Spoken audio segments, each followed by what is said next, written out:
সরকারি জমিতে গাছ লাগাইতেছি, কি লাভ হইব কদে? সরকার খুশি হইব। খুশি আপনারে বলবো শাবাশ বুড়া।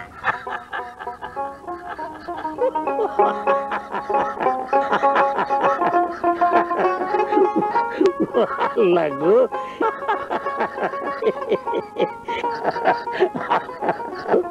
আমার নাতিটা কি সুন্দর ফুটুর ফুটুর কথা কয়।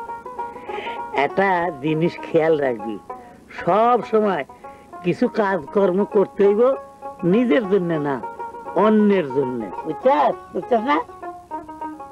আসসালামু আলাইকুম। ওয়ালাইকুম। ওয়ালাইকুম কি পুরাটা কন কন?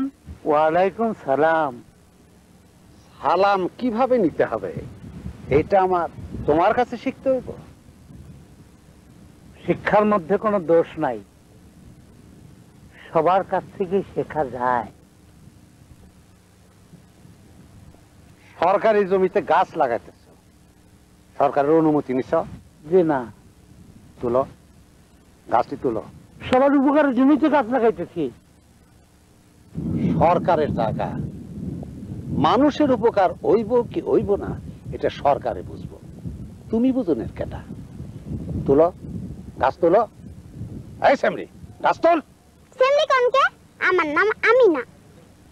আরে এইটা দেখি এর দাদার মতোই বেয়াদব, পচা আদার জাল বেশি হয়। শোনো, সরকারি জমির ক্ষতি সাধন আইনের মধ্যে পড়লে তুমি কিন্তু নিরুপায়।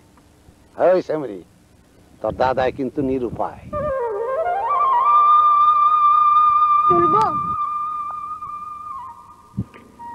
এইটা হলো মূর্খ থাকনের ফল। লোকটা মূর্খ বইলে এই কাজটা করলো। এই জন্যই শিক্ষার দরকার। মানুষ মানুষে দেখে শিখে। একজন মূর্খের আচার আচরণ দেখে 10 জনে সেটা শিখবো, তার ফল ভালো হয় না।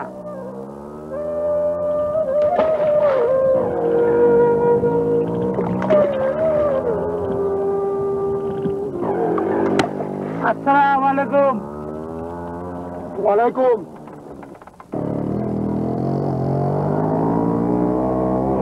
ওই দেখছস, মেম্বারের লগে থেকে থেকে হ্যাঁ শিখছে ওয়ালাইকুম।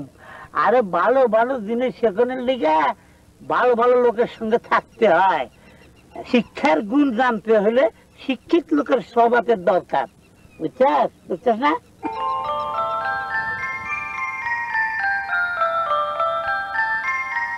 একজন জ্ঞানী মানুষ আসতেছে, ওনারে জিজ্ঞামু ওই গাছ লাগানোর বিষয়টা। মানুষটা বিড়বিড়িয়া কি কইতাছে দাদা জান? জানি না, বেশি জ্ঞানী তো, তাই বোধ করি চুপ থাকতে পারে না। মেঘের ভেতর ছোটাছুটি করছে বিদ্যুৎ, একেবারেই জুত করতে পারছে না। এক পাল বুনো মোষ দৌড়ে বেড়াচ্ছে হাওয়ায়, আকাশে এলোমেলো গাছের মাথা। একটা ছাতা পেলে বেরিয়ে পড়তাম।